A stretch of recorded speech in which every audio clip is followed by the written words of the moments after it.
Tadi juga ini berhubungan dengan teori HAM, to respect, to protect, to fulfill. Jadi di sini negara, dalam hal ini pemerintah, memiliki kewajiban seperti itu. Tadi juga sudah disinggung, sivitas akademika juga bisa memberikan partisipasinya. Nah, disinilah kuncinya. Apa partisipasinya? Dalam konteks penegakan HAM yang akan dibagikan di sini, saya menggunakan dua mekanisme, yaitu pendekatan dengan mengetahui perspektif, persepsi dari masyarakat seumumnya, dengan meminta pendapat mereka, khususnya mahasiswa yang sudah mempelajari ilmu ini. Kemudian digabungkan dengan studi literatur yang ada, termasuk kajian-kajian Komnas juga, maka penegakan hak asasi manusia itu sebenarnya, kalau kita berbicara mekanisme, boleh selanjutnya, Mas? Itu tadi sudah disinggung, tidak hanya Komnas HAM, tetapi lembaga-lembaga ini juga memiliki peran untuk menegakkan hak asasi manusia. Lembaga-lembaga ini yang kemudian bisa adik-adik, bisa kita universitas memberikan kontribusi dalam arti pemikiran seperti yang disampaikan oleh Bu Sasanti, dan terobosan-terobosan serta solusi seperti apa dalam pewujudan pemenuhan penghormatan hak asasi manusia tersebut. Berikutnya,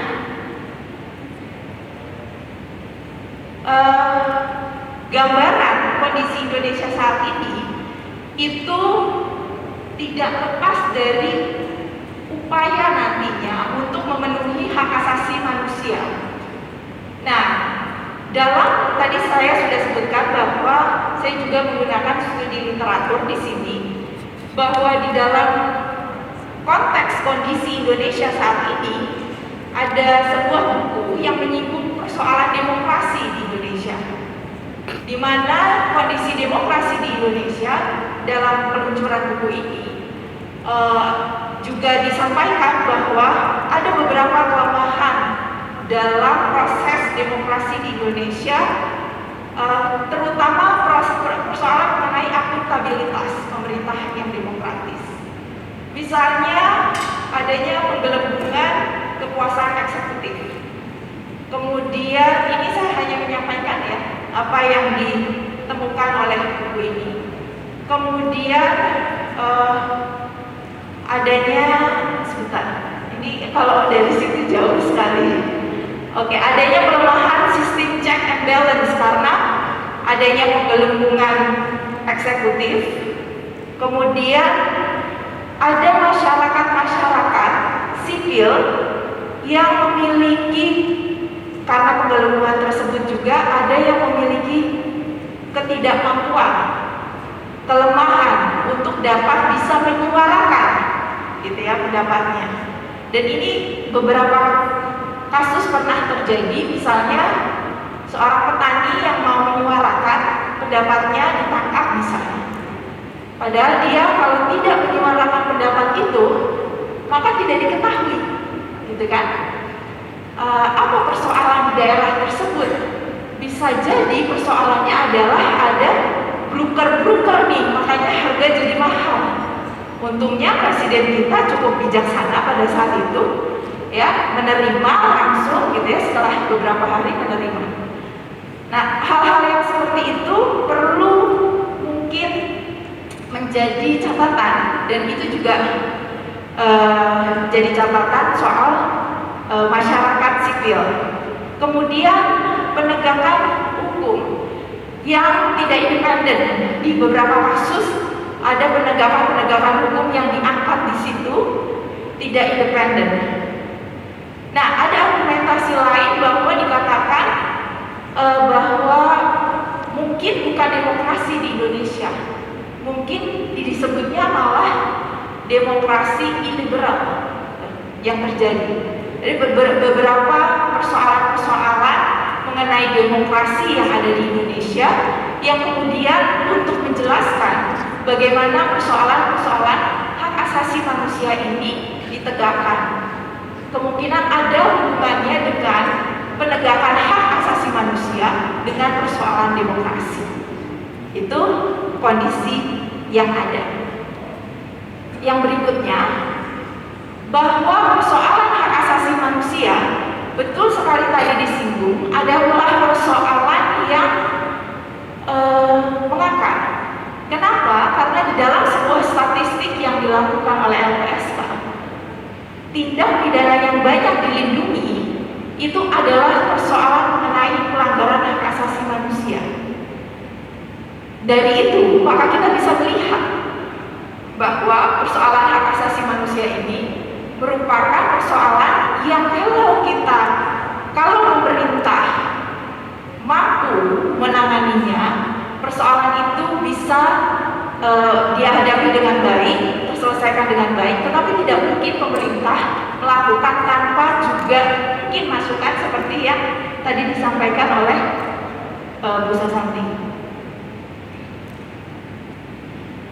Dari literatur tersebut kemudian saya gabungkan dengan bagaimana nih pendapat mahasiswa-mahasiswa kita mengenai kondisi yang ada saat ini, mengenai hak asasi manusia, apa yang bisa kita lakukan, persoalan apa yang kita temui, masalah-masalah apa dalam hak asasi manusia, masalah penegakan hak asasi manusia apa yang kita bisa lihat. Jadi saya melakukan survei kecil-kecilan. Di dalam survei itu menunjukkan bahwa sebelumnya saya akan memaparkan bahwa responden daripada survei ini sekitar 62% itu adalah laki-laki sebenarnya. Yang sisanya adalah perempuan. Dan mayoritas kebanyakan adalah di bawah antara umur 17 sampai dengan umur 25 tahun, itu mayoritas respondennya. Nah, pertanyaan saya, kondisinya bagaimana nih? Penegakan hak asasi manusia ini bagaimana kondisinya? Mereka menyampaikan bahwa kondisinya menurun, lebih cenderung stagnan, cenderung menurun.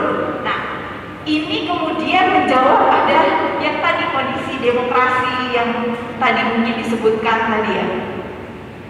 Nah, stagnan cenderung menurun gitu ya, lebih ke menurun. Apa yang menjadi persoalan menurunnya? Tidak adanya komitmen. Tidak adanya komitmen ini dalam arti bahwa kemungkinan besar adalah sebenarnya kalau mau melakukan bisa melakukan, tapi kenapa tidak dilakukan? Misalnya gitu. Mungkin ada persoalan mengenai pemahaman tadi. Mungkin ada persoalan. Nah, di sini peran sivitas akademika yang tadi disinggung oleh Ibu. Terus juga persoalan mengenai demokrasi yang menurun. Jadi ada dua terbesar survei yang tadi dilakukan. Kenapa gitu ya? Mungkin bisa ke slide berikutnya ditampilkan. Kenapa? Itu yang pertama adalah tidak adanya komitmen. Yang kedua adalah demokrasi yang menurun. Ada beberapa alasan lainnya, tetapi itu dua yang teratas. Nanti bisa saya share nanti kalau Ibu berkenan.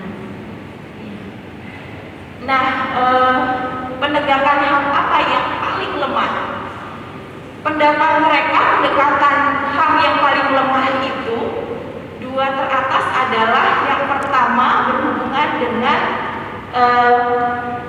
hak asasi manusia kelompok rentan. Nah, Bu Dekan tuh suka menggarisbawahi ini soal persoalan kelompok rentan, dan memang sering diangkat juga persoalan kelompok rentan. Nah, ini juga persoalan yang kemudian diangkat oleh mahasiswa. Jadi mahasiswa sebenarnya mulai berjalan beriringan kritisnya ya untuk memberikan masukan gitu ya. Nah, persoalan kelompok rentan. Dan yang kedua sebenarnya Sebenarnya ini juga pertama. Yang pertama itu adalah semua hal teratas, baru yang kedua kelompok rentan. Semua hal teratas itu apa aja? Kejahatan apa? Pelanggaran HAM masa lalu, kemudian hak sipil, kemudian pelanggaran HAM masa lalu, kemudian hak ekosok berikutnya terakhir. Nah, yang lumayan agak mendingan adalah hak ekosok ya, yang agak mendingan, tapi itu juga tidak, itu sedikit sekali, tapi sangat sedikit. Nah, hal lain, pihak mana yang paling banyak, gitu ya, paling banyak dikatakan melanggar, gitu ya, tidak memenuhi penghargaan, penghormatan dan lain-lain. Disebutkan kepolisian di sini. Ini kayaknya sejalan dengan pendapatnya pendapat Komnas HAM baru ya beberapa tahun lalu itu juga menyampaikan demikian. Yang kedua, sebenarnya selain Komnas HAM adalah kementerian, dan kementerian yang tertinggi adalah Hukum dan HAM. Nah, ini bisa terlihat ya persoalan Kementerian Hukum dan HAM dalam persoalan pemenuhan perlindungan dan pemenuhan perlindungan dan penghormatan. Itu ada kasus tadi mengenai kebakaran, dan kemudian juga ada kasus persoalan, kalau dengar nonton Mata Najwa, mungkin baru-baru ini ada kasus di mana ada penyiksaan di perlakuan tidak manusiawi, merendahkan di lembaga pemasyarakatan. Nah, itu yang menjadi gambaran sebenarnya yang dipersepsikan oleh mahasiswa-mahasiswa yang sudah menjalani, sedang dalam menjalani mata kuliah Hukum dan HAM, mempunyai kritis berpikir yang demikian. Ya, saya apresiasi itu. Kemudian kalau kita lihat persoalan mengenai penegakan HAM kelompok rentan, itu kalau kita lihat data statistik itu semakin meningkat, gitu ya. Kalau kita lihat BPS ada di slide berikutnya, itu semakin meningkat.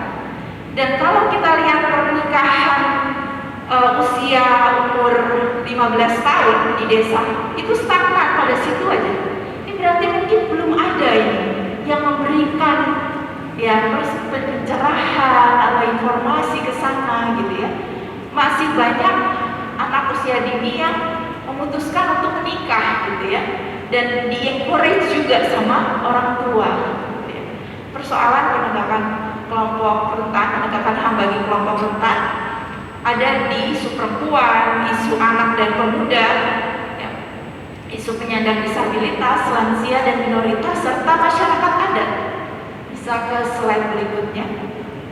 Kalau tadi perempuan sudah disinggung ya, termasuk juga kekerasan terhadap perempuan masih menjadi persoalan. Kemudian anak, saya ada video bagaimana anak jalanan yang kemudian dieksploitasi, kemudian eksploitasi seksual, terutama terhadap turis-turis.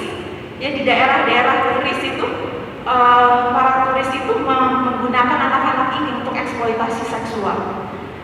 Itu juga persoalan ya, proteksi terhadap anak sendiri bagaimana, kemudian terhadap perempuan.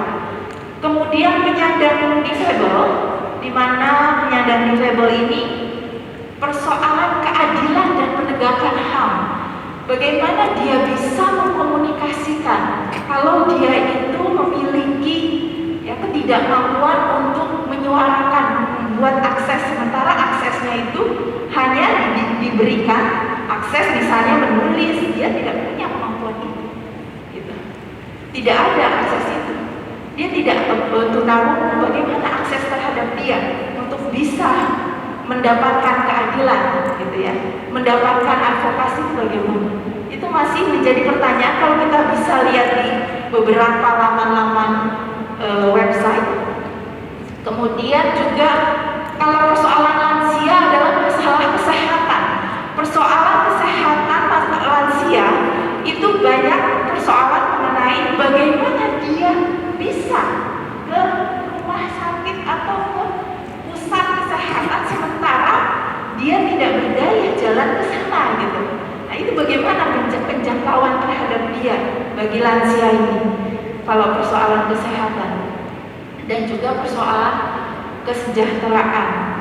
Kemudian minoritas, apa yang terjadi di Sintang, mereka yang dengan minoritas kepercayaan tertentu, minoritas tertentu, mereka lebih, nah ini berhubungan dengan teori agresivitas mayoritas. Jadi mayoritas itu kadang-kadang lebih agresif terhadap minoritas gitu ya.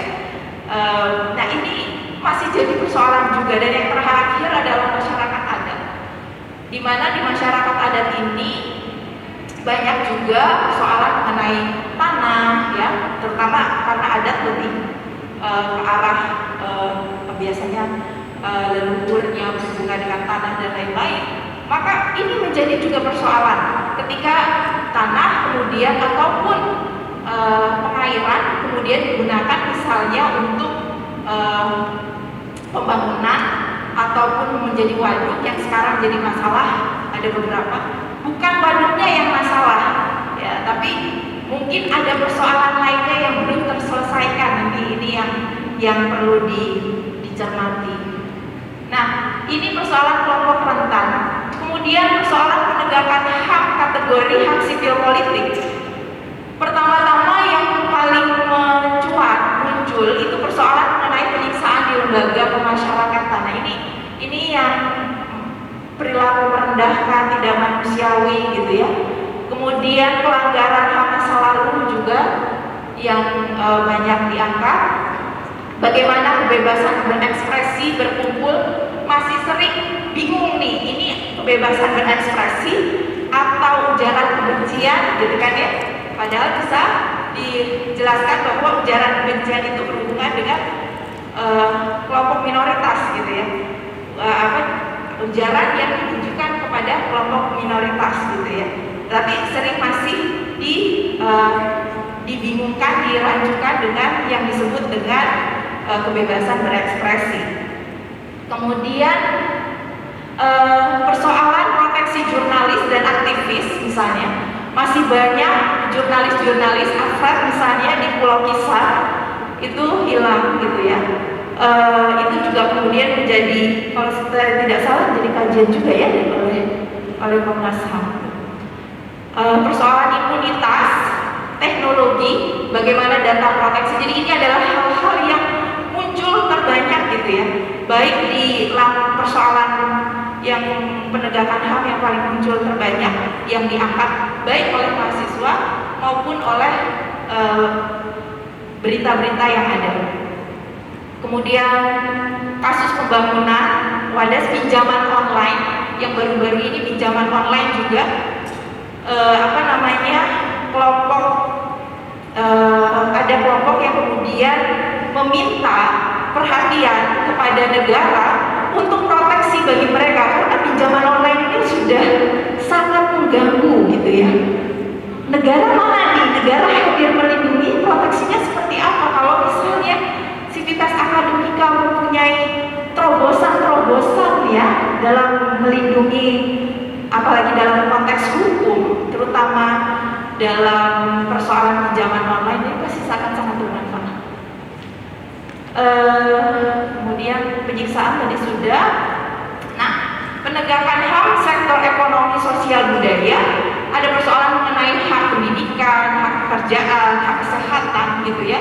Ini lebih ditekankan pada persoalan pandemi. Nah, pada persoalan pandemi ini, hal-hal ini menjadi sangat menjadi permasalahan, karena misalnya soal pendidikan, bagaimana akses bagi masyarakat miskin untuk mengakses Zoom misalnya, sementara dia tidak punya handphonenya dipakai oleh orang tuanya yang adalah supir ojek misalnya, ojek online.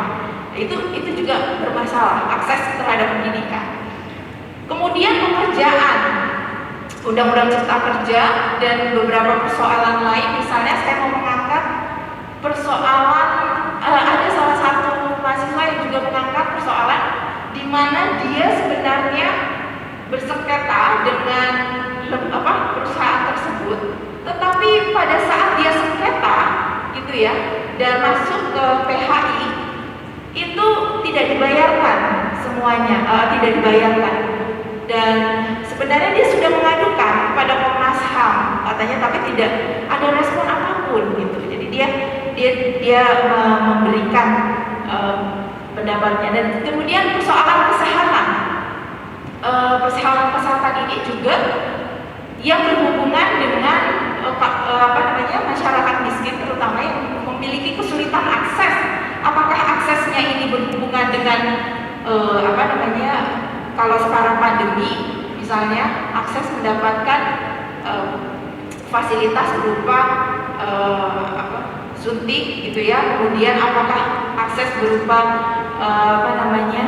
bagaimana mendeteksi apakah dia mengalami atau tidak. Makanya baru-baru ini ada terjadi kasus, kalau saya tidak salah, di daerah timur gitu ya, Indonesia bagian timur, di mana malah akhirnya kayak dibully gitu ya. Mereka orang ini yang kemudian dianggap sakit kemudian malah disiksa gitu ya oleh warga setempat gitu, padahal dia sakit gitu. Jadi karena persoalan pendidikan atas kesehatannya ini tidak memiliki cukup untuk daerah sekitar, apalagi Pemda sekitar, untuk memberikan perhatian yang lebih kepada dia. Nah, ini bantuan ini, sivitas akademika mungkin yang bisa memberikan bantuan juga. Bantuannya seperti apa? Langkah ke depan. Ini saya mau mengambil contoh, ada salah satu menarik dari alma mater UGM. Itu dulu, kalau saya tidak salah, itu pernah ada, ini sebelum detailnya ya Mbak Siska bisa bangga sedikit gitu ya. Nah, itu dulu ada KKM mereka ke satu daerah di Jawa Tengah. Mendapatkan KTP itu sulit sekali. Padahal KTP itu adalah hak kependudukan, hak sipil. Nah, kenapa sulit? Karena dia harus ke kota. Belum lagi harus bikin fotonya aja udah 1.000. Dulu zaman dulu tahun 90-an berapa itu temannya, saya udah tua berarti kan ya. Udah tua. Kalau sekarang mungkin 10.000 harganya, atau mungkin 20.000. Itu bagi dia kan bisa buat makan gitu kan. Wah, nggak bisa. Akhirnya apa? Mereka tidak punya KTP loh. Kalau dia tidak punya KTP, potensi dia untuk menjadi menjadi korban perdagangan manusia itu besar. Anak orang yang tidak punya illegal ya, itu bisa jadi perdagangan manusia. Nah, apa terobosan yang dikeluarkan? Mereka ketika KKM melihat persoalan itu, maka komunikasi juga fisik itu yang mereka lakukan adalah membuat foto sederhana. Jadi mereka suruh baris, ya, dibiayai karena kampus cuma biayanya terbatas. Maka akhirnya mereka mencari cara membuat foto sederhana. Jadi dijejer itu orang-orangnya, kemudian digunting-guntingin, ya. Mereka sendiri gunting, nempelin gitu ya. Pada waktu itu masih bukan kayak KTP sekarang ya. Nah, akhirnya mereka punya hanya dengan membayar 5 perak. Bayangin dari 1.000 ke 5 kan jauh ya, sangat ya, kalau 5 perak bisa lah gitu ya. Karena digabung-gabungin mereka, berapa orang di bawah, atas, di bawah, dia digunting-guntingin sangat memungkinkan gitu.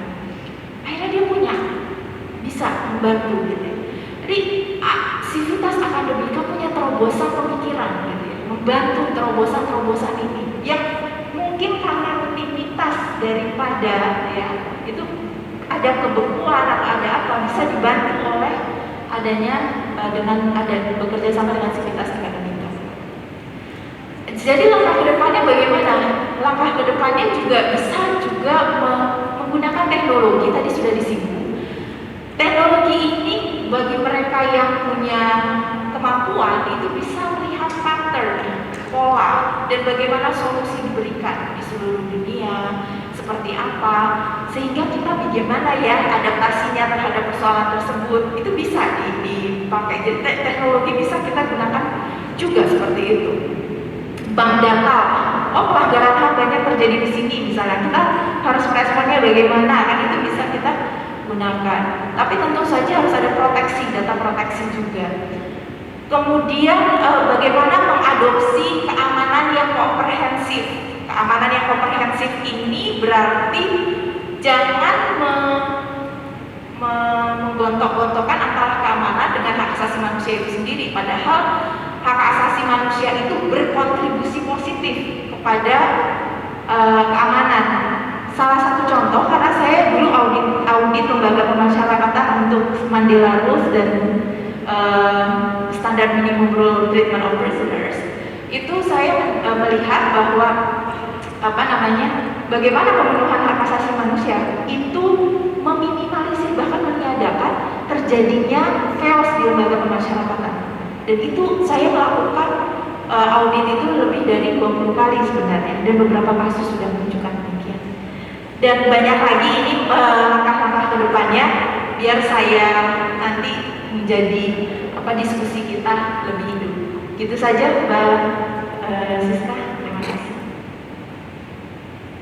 Terima kasih Bu Indah.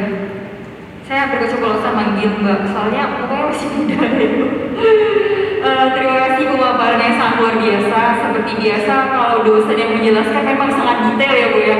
Jadi saya bisa menikmati dari awal sampai akhir. Tadi menjelaskan tentang penegakan HAM tersebut, kemudian sampai ada survei mahasiswa yang sudah terpapar tentang pendidikan HAM dan mahasiswa yang kritis. Kemudian bagaimana kontribusi mahasiswa di dunia kampus maupun di masyarakat. Sebelum saya melemparkan pertanyaan ke forum, mungkin saya akan bertanya terlebih dahulu ke Ibu Sasanti. Saya ingin bertanya, Ibu Sasanti seperti yang disebutkan sebelumnya sudah mengikuti perkembangan Komnas HAM, tentunya juga sebagai tim pelanggaran masa lalu, bahkan ada pelanggaran HAM berat. Saya ingin bertanya, apa perbedaan atau dinamika yang Ibu rasakan di pelanggaran HAM di era tersebut hingga saat ini? Mungkin bisa langsung dijawab ya. Terima kasih. Ya, terima kasih ya Mbak Siska. Mungkin kalau dinamikanya ya, dinamika terkait dengan dinamika Komnas HAM-nya atau dinamika isu HAM-nya, isu HAM ya. Baik, dinamika isu HAM mungkin kalau sebenarnya gini, kalau masalah di masa dulu misalnya waktu zaman Orde Baru ya, waktu itu berarti saya udah ini ya ketahuan umurnya ya, zaman Orde Baru dulu ya ketahuan ya. Kita kayak melihat suatu itu di permukaan seperti itu, karena dulu pertama di permukaan dan kayak dulu tuh kayak Komnas HAM itu kan hanya salah satu-satunya lembaga atau komisi yang siap untuk menerima atau menangani pengaduan-pengaduan dari isu-isu terkait pelanggaran hak asasi manusia seperti itu. Jadi semuanya tertumpah kepada Komnas HAM dan pada saat itu kebebasan untuk berekspresi atau menyatakan pendapat itu tidak seperti di masa-masa sesudahnya atau masa reformasi. Nah, ketika pada masa reformasi ketika reformasi terjadi itu tahun 98 ya, reformasi 98 itu sudah mulai ada perubahan karena saat itu muncul lembaga-lembaga lain yang memiliki concern atau memiliki bidang yang digeluti itu adalah bidang hak asasi manusia waktu itu, dan banyak sekali bermunculan lembaga-lembaga tersebut, dan di situ banyak juga kajian-kajian dan sebagainya itu sudah menjamur, dan aspirasi terkait dengan kasus-kasus atau isu-isu HAM itu tidak hanya dicurahkan atau ditumpahkan kepada Komnas HAM saja. Jadi Komnas HAM lebih banyak bisa bekerja sama atau bermitra dengan lembaga-lembaga lain seperti itu. Nah, apalagi di masa sekarang ini Komnas HAM lebih banyak juga bisa lebih bebas juga untuk berkontribusi dan bekerja sama dengan stakeholders terkait dengan isu-isu hak asasi manusia. Misalnya terkait dengan kebebasan berekspresi dan menyatakan pendapat ya, itu Komnas HAM malah justru masuk dalam salah satu renstra, dan Komnas HAM bisa bekerja sama dengan melakukan banyak hal, misalnya diskusi-diskusi terkait kebebasan berekspresi dan berpendapat, kemudian dengan aliansi jurnalis independen seperti itu, dan banyak hal yang misalnya dengan kepolisian bila mana terjadi doxing atau doxing gitu ya, penghancuran nama atau karakter dari seorang wartawan yang dianggap isi beritanya itu mengancam untuk seseorang, atau misalnya ada orang yang dianggap akan dicemarkan nama baiknya, maka dia di-doxing atau dicemarkan nama baiknya, seperti itu. Jadi seperti itu sih dinamikanya. Kemudian juga tapi ada ini loh, ada kayak titik yang dimana pada masa dulu itu Orde Baru justru Komnas HAM itu kan dibentuk oleh presiden ya, dan anggotanya waktu itu belum dipilih atau belum diseleksi oleh DPR. Justru waktu itu anggota Komnas HAM itu tidak pernah berkunjung atau melakukan pertemuan dengan waktu itu Presiden RI masih Presiden Soeharto. Itu aja sih catatannya. Terima kasih. Terima kasih Bu Sasanti. Berarti Komnas HAM sekarang lebih merakyat ya Bu ya, sebelum di era Ibu sebelumnya. Baiklah, selanjutnya saya mau bertanya kepada Ibu Indah. Tadi saya sangat menikmati pemaparan Ibu, sungguh jelas dari awal sampai akhir. Banyak hal yang akhirnya saya berpikir, oh ternyata ini ada. Dan benar Bu, itu program KKN UGM itu sampai sekarang masih berlangsung. Kemudian kebetulan saya ikut di tahun 2015. Saat itu saya mengajar anak pengungsi yang di Sinabung. Jadi mereka yang berada di pengungsian. Kalau sekarang saya berpikir ternyata itu pemenuhan hak atas pendidikan ya Bu ya, saat itu. Tapi saya baru paham sekarang. Saya ingin bertanya Bu, tadi Ibu memaparkan dan sempat saya mendengar beberapa kali, fokus saya adalah Ibu menyebutkan bahwa sivitas akademika adik-adik sekalian ini bisa berkontribusi pemikiran untuk HAM saat ini, terutama kepada pemerintah. Namun mungkin dari adik-adik yang sangat kritis ini mungkin bisa berpikir ya Bu ya, itu kan terlihat sangat ngawang ya Bu ya bahasanya. Kalau mereka yang kritis atau mungkin yang overthinking seperti saya mungkin bisa berpikir, nah contoh terreal yang paling dekat yang bisa saya lakukan di kampus atau di ruang terdekat saya sebagai mahasiswa dengan basic pendidikan HAM tersebut apa ya Bu ya, yang paling real, yang paling dekat yang bisa dilakukan. Terima kasih Bu Ida. Ya, terima kasih Mbak Saskia. Kalau kondisi real, kita ngomong real, tadi kalau saya memberikan contoh praktek di KKN lapangan, sebenarnya kalau real di konteks ini gitu ya, mereka di ruang pendidikan, ketika di ruang pendidikan senyatanya itu memenuhi sebenarnya HAM itu kan Pancasila, sila kedua ya, kemanusiaan yang adil dan beradab. Keberadaban mereka ketika berada di lingkungan kampus itu seperti apa? Saya mau ambil contoh, dan mungkin saya dianggap strict di beberapa kasus adalah saya tidak menerima misalnya menjawab dengan jawaban-jawaban yang mencontek misalnya, ataupun plagiat gitu ya, copy paste aja biasanya, soalnya jawaban banyak seperti itu. Itu yang hal konkret. Kenapa saya bilang beradab itu seperti itu? Beradab itu artinya you respect others, you respect, kamu menghargai saya sebagai pengajar dengan aturan-aturan tertentu, saya juga menghargai kamu mendapatkan nilai-nilai yang sesuai dengan apa yang kamu usahakan. Itu hal konkret Mbak yang ada di keberadaban yang ada di lingkungan. Itu yang saya bangun sebenarnya. Dan juga yang kedua adalah hal konkretnya adalah ketika berekspresi, saya berikan ruang ekspresi buat mereka dan mereka menggunakan ruang tersebut. Kalau tidak ada, saya kembali. Kalau itu di dalam dunia pendidikan namanya demonstration. Jadi EDCL, D-nya isinya itu demonstration. Saya melihat mereka mendemonstrasikan pemahaman itu dengan pertanyaan dan menjawab pertanyaan saya. Jadi saya melihat di situ. Nah, itu bagian dari bagaimana keberadaban itu, hak asasi manusia itu secara konkret muncul di lingkungan pembelajaran yang saya miliki. Saya mahasiswa yang saya. Kalau di secara umum di pergaulan kampus itu, saya masih sering sih menemui beberapa mahasiswa yang kadang-kadang WA itu hari jam 12 malam, jam 11 malam gitu ya. Nah, itu persoalan respect sebenarnya, lebih ke hal sederhana gitu ya, menghargai itu tidak menghargai beberapa hal-hal yang sudah disepakati sebagai peraturan kampus gitu ya. Nah, itu hal-hal itu, hal sederhana itu ada salah satu kata-kata yang mengatakan bahwa pemimpin yang baik itu adalah they who obey the rule gitu.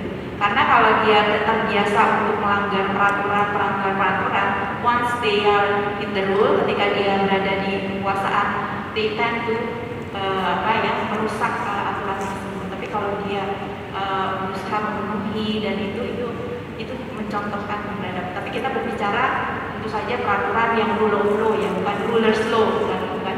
Itu karena dua hal yang berbeda. Begitu, Mbak. Terima kasih Ibu Indah. Berarti sebenarnya untuk penerapan realnya dari penegakan HAM ini harus dimulai dari diri sendiri ya Bu.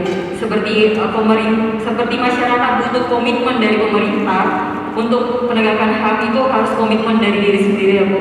Dan saya juga menemukan ternyata Ibu Indah, Ibu ini dosen ramah HAM. Kalau Komnas HAM punya program sekolah ramah HAM, mungkin Ibu akan dinobatkan jadi dosen ramah HAM. Baiklah, mungkin ada di sini sudah tidak sabar untuk memberikan pertanyaan kepada para pemateri yang hadir di sini. Saya buka sesi pertama untuk dua orang penanya. Oh ya, saya informasikan bahwa untuk dua penanya awal akan mendapatkan souvenir dari Komnas HAM. Nanti akan diberikan oleh panitia di sebelah kiri. Untuk itu saya persilakan untuk dua penanya pertama, sesi diskusi dibuka. Diperkenalkan nama, kemudian ditujukan kepada siapa serta pertanyaannya. Terima kasih. Cek. Ya. Assalamualaikum warahmatullahi wabarakatuh. Bisa berdiri ya Mas ya, biar sama-sama lihat dari sini. Oke. Sebelumnya terima kasih untuk para narasumber 1 dan 2. Maaf sebelumnya, nama saya David Hamonangan Mandi dari Fakultas Hukum semester 7. Pertanyaan ini sebenarnya namanya dulu Mas. Udah. Oh, namanya sudah. David Hamonangan Mandi.